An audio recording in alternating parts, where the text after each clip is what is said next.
Let me see. It seems even brighter than usual in here, doesn't it? Yeah. Did something happen? Are we hydro-powering these lights now? Or are you getting... Wow.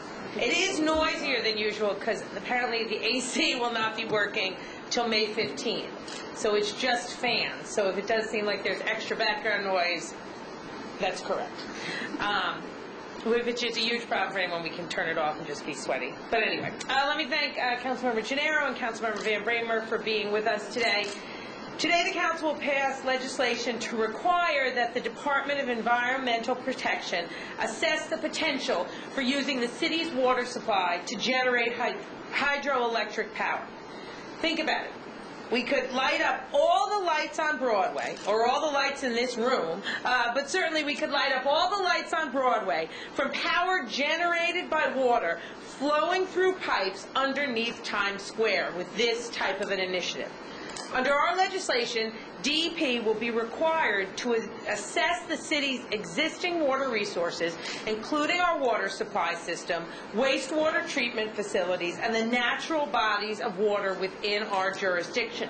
And don't forget, New York City's prominence as a city began because it was a river city, and because it was a port.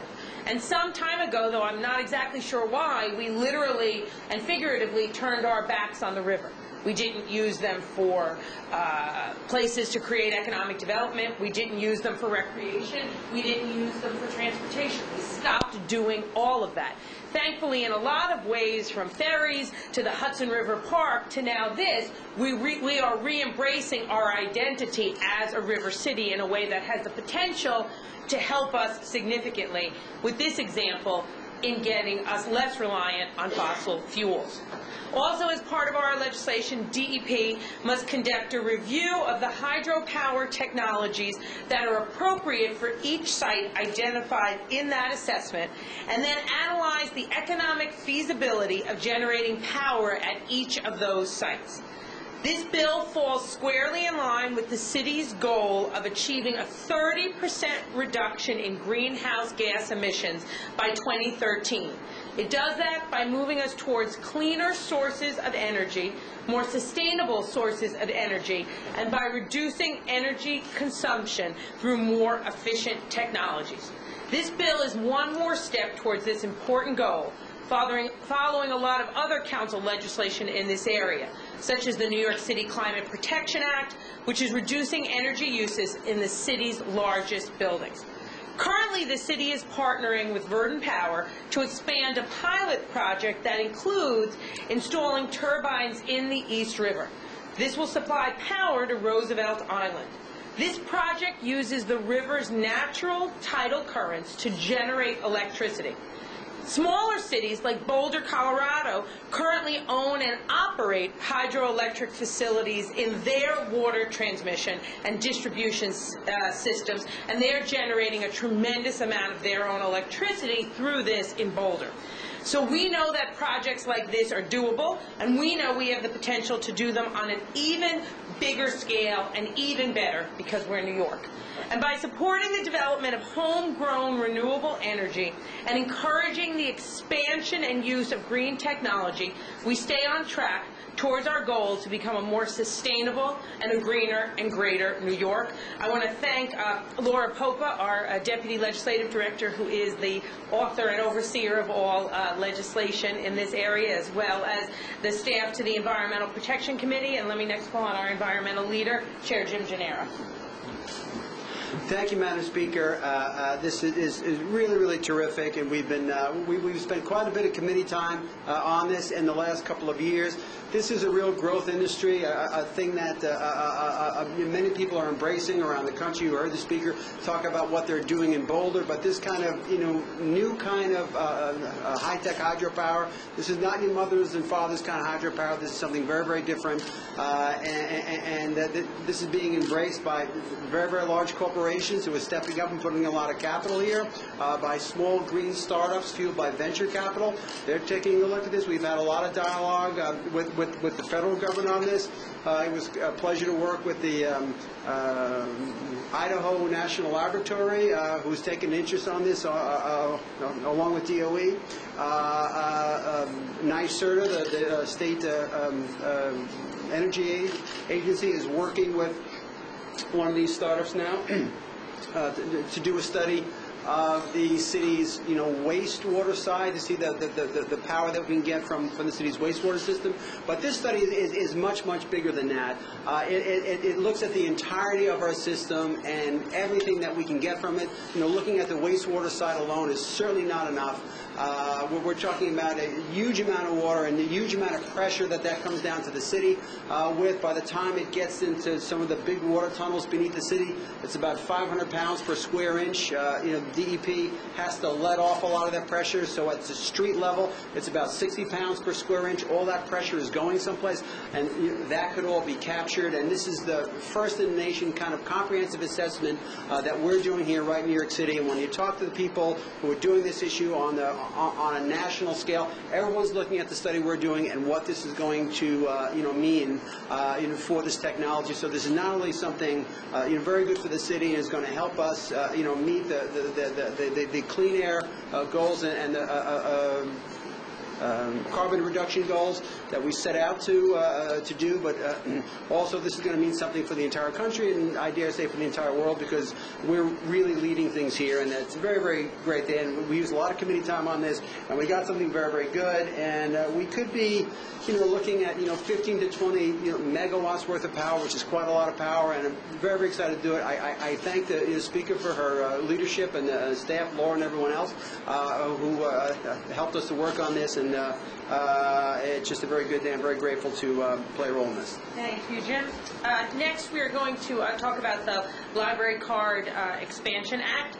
The Council will vote on a bill to expand Local Law 8, the Library Card Act, which was introduced by Chair Jimmy Van Bramer. It currently requires the Department of Education to distribute information on how to attain a library card to every student beginning in kindergarten.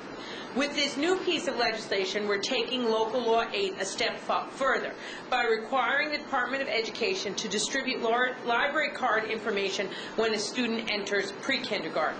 This legislation will go even further by requiring that other agencies that interact with children, the Administration for Children's Services, the Department of Homeless Services, the Department of Youth and Community Development, and the Human Resources Administration, make written and/or electronic materials about the public library system available to the youth that they serve. Study after study reveals that children raised in text-rich environments with access to books are more likely to start school prepared than those who are not. In fact, according to the Educational Testing Services, the more types of reading materials there are in the home, the more proficient students are in reading in school. And students who do more reading at home tend to have higher math scores as well. Reading is also important in developing a child's vocabulary. When children from low-income families are 3 years old, they know on average about 600 fewer words than their high-income peers. This gap only gets worse by second grade, where the difference widens to about 4,000 words. By expanding the scope and reach of the Library Card Act, the Council hopes to further promote literacy, to close that gap in vocabulary, and give our city's youth a greater chance to succeed in school while fostering a lifelong love of reading. And let me call on the chair of our Library Committee and the author of the bill, Jimmy Van Bramer. Thank you very much, Madam Speaker, and thank you for being the library champion above all else in the City of New York. I want to thank Laura and also Taimia, the councils of the Cultural Affairs and Libraries Committee for their work on this. There are approximately 1 million children in the City of New York who are eligible for a library card today, but do not have one. That is a staggering number when you recognize the value that libraries have and the importance of having a library card. So 2 years ago, we passed the Library Card Act. requiring that the Department of Education distribute library card applications to our schools, and 150,000 new young people have library cards in the City of New York since we passed that law. But we wanted to take it a step further because we should not rest until every child has a library card in their pocket. I certainly remember the day I got my library card at the Broadway branch in Astoria when I was able to sign my name. I remember where I was to this exact day in that library. Today I represent that library in the City Council, which is a lot of fun. But this Library Card Act expansion came to me when I thought about the number of children who are interacting with some of our agencies, ACS, DHS, and their families are in crisis, and those are very, very difficult moments for those families. Some of the shelters that they enter into are a stone's throw from a public library branch. And at a time when a family is experiencing a crisis and having few resources, relatively speaking, one of the things that we could offer them is the oasis of their local public library and the wealth of materials and resources that are in those libraries. Imagine if children and families who are in transitional homes waiting to be processed spent the day in their local public library taking out books and DVDs and all sorts of great educational activities as opposed to waiting in the hotel, for example. So I'm really, really proud of this expansion of the Library Card Act. I hope we'll do even more to get library cards in the hands of every child in the City of New York. It's really a crime to know that the library card is free. All of the services and programs at a public library are free and open to everyone as long as you have that little piece of plastic. So I hope that this takes us a little bit further to that place of a library card for every child in New York. So thank you very much. Thanks, Jimmy. We're happy to take questions on either of these pieces of legislation. Yeah.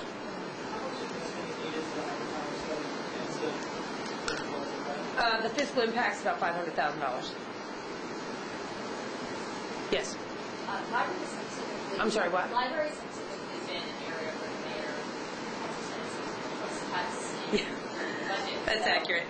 How has that changed, or is that any different this year? And considering the library is just sort of a community resource, given the fiscal constraints of the city, how can the council and the city continue to make sure that these resources are still available? Well, you know, unfortunately, the mayor's preliminary budget again makes a proposal to cut library services. Now, we are at the very beginning of our budget negotiation process, but I think if you look at the council's history as it relates to library services, they are always a very significant part, probably one of the highest percentages of items that we restore to the budget even in tough fiscal years. So library services have always been a priority to us in the City Council, and I do not see that changing in this year's budget negotiations. Any other questions on these two bills? Yes.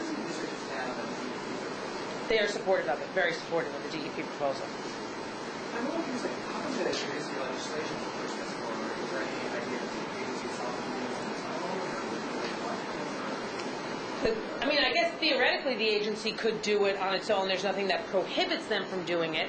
But you want something as significant as this, something that has this level of potential to reduce our dependence on fossil fuels, and something that's really as significant as this to be a permanent fixture in the City of New York. If you left it up to just this DEP under just this mayor, you don't know what would happen in future mayors. Perhaps they may or may not be as interested in sustainability. We want to make sure that we're not making a one-time overture to the concept of hydropower, but that we're making a commitment as a city, a commitment that will grow and expand. And that's why that's one of the reasons you legislate things.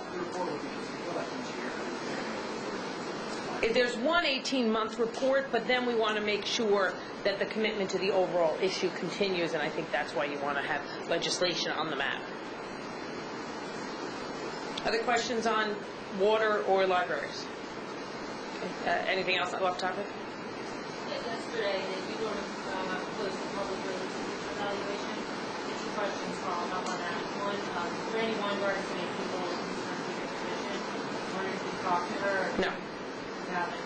do you have any concerns with her kind of taking issue with what you said? Well, I haven't spoken to Randy, so I can't speak specifically about her concerns. You know, my preference is that information is available to parents. That's my, what I think is the top issue here. If the legislature decides to go further, as I said, that's something I'm open to considering and don't have an aversion to. But my preference, I think the real priority is here to get it to parents.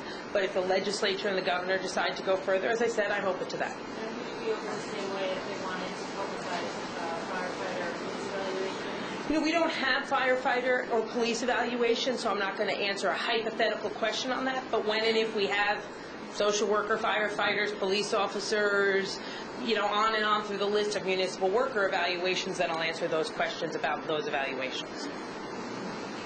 The mayor's on an executive order regarding prevailing wage.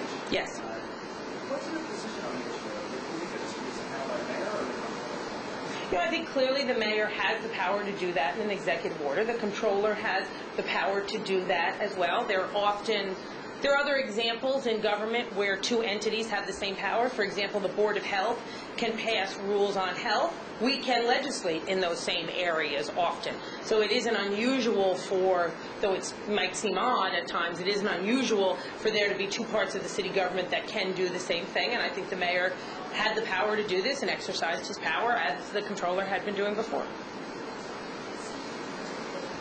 We'll get you, sorry. Get it. So New York One is celebrating its 20th anniversary this year. So I've heard. So wondering how you think about the history of the station and its influence on city. Well, I think clearly the station's been following me because I started working in January of 1992 as Tom Duane's chief of staff in the very same year that New York One entered the scene. So I'm grateful that they've been part of my entire career in and around politics. No, I'm only kidding. But it is true, and it's funny. There was a brief period of time when I worked for Tom when there wasn't New York One. And when I was working as a housing activist and organizer, there wasn't New York One. And once New York One came on the scene, it dramatically changed, I think, a lot of our ability, whether as elected officials, staff people, or advocates, to get very local issues covered. This is a big city. There's a lot of noise and a lot of issues out there. And one of the things that's always been great about New York One is its interest in covering citywide issues and very local issues. And that is something that's always, I think, been a particular benefit to us in the City Council. And I know there have been issues I've worked on over the years where New York One has been very willing to drill down in a very significant way issues around, homeless and runaway LGBT youth and look at those issues in a deeper way than some other media outlets, and that's something I've always been very grateful for. But there should be no drinking at New York One since you're not legal yet. I know you haven't had an opportunity to review the mayor's latest smoking proposal, but I'm curious whether or not you think, generally speaking, you think it's a good idea for building to adopt that smoking policy and disclose it. This is going to shock you, but generally speaking, I don't comment on legislation until I've had to see it. This bill is just being introduced today, so it will be referred to committee, make its way through the legislative process. Now that we have the bill, I will take a look at it, but I haven't seen it yet, so I can't comment on it.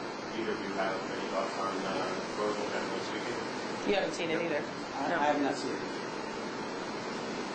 The Associated Press also for their coverage of the NYPD and their surveillance program. I'm wondering if you can support Ray Kelly and the happening with reaction to that. I congratulate the Associated Press on winning the Pulitzer Prize. It's obviously it's the prize in journalism. That said, there was nothing about their coverage that caused me to call for the police department to change its position. As I've said, I think until there is evidence that laws have been broken or people's civil liberties have been violated, I am comfortable with the practice of the police department. They seem kind of unrelated, but that they won a Pulitzer Prize is about their reporting, and this is about a policy relevant to public safety in the city of New York. I'm sorry, can't you answer? Tom Craven wrote a column today saying he thinks Bloomberg should run for president in 2012. What do you think? He's running for president? I think the mayor has made it very clear that he is not running for president, and that once his term as mayor is over, he's going to go back into the private or civic or philanthropic sector, and I take the mayor at his word. There were two in the back. They just in the back, and then you. Sorry. Yes. So, Councilwoman Robert Chen is proposing to make the Lunar New Year to be a legal holiday in New York City. What's your comment? I've not seen her proposal or the legislation on that, so we'll look for the legislation, but I can't comment until I've seen the legislation. Same question. Okay. But this is actually a long time topic. Since at least 2005. So, I'm wondering have you ever thought about this? Let me take a look at her proposal. I assume it relates to making it an official city holiday relevant to alternate side of the street parking. So let me talk to Margaret, pull the bill, and then we'll get back to you.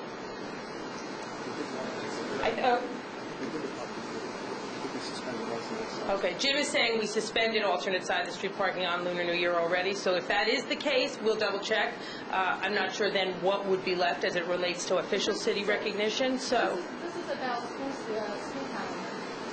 Oh, I'm sorry, this is about school holidays. I apologize. Okay, I'm going to have to look at the piece of legislation on that. That is obviously very different than this and can oftentimes be more complicated, but let me talk to Margaret and we'll take a look at it. Okay, thank you. You did, Jim. Okay.